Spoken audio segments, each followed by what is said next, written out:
Rajshahi computer 8 নম্বর দক্ষিণ পথে ছেড়ে যাবে।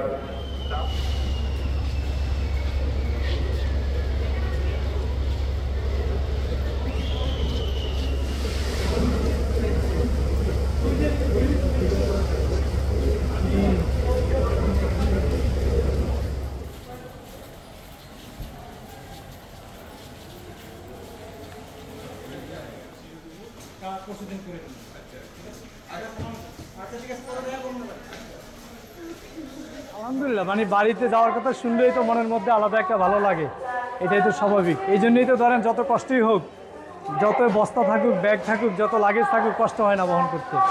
বাড়ির কথা শুনলে মনের মধ্যে আসলে কোরবানি কিন্তু ঢাকাতেও দেওয়া যায়, কিন্তু আমরা ঢাকাতে না দিয়ে গ্রামে যাওয়ার উদ্দেশ্য হচ্ছে আমাদের আত্মীয় স্বজন যারা আছে সবাই কিন্তু আমাদের জন্য মুখিয়ে থাকে। আমরা কখন যাব, কোরবানি দেব, একসাথে আনন্দ করব। আমরা দুঃখ কষ্ট যেমন ভাগাভাগি করি, কোরবানির মাংসটাও সবাই মিলে ভাগাভাগি করে উপভোগ করব, খাবো দাবো, আনন্দ করবো, এটাই কিন্তু।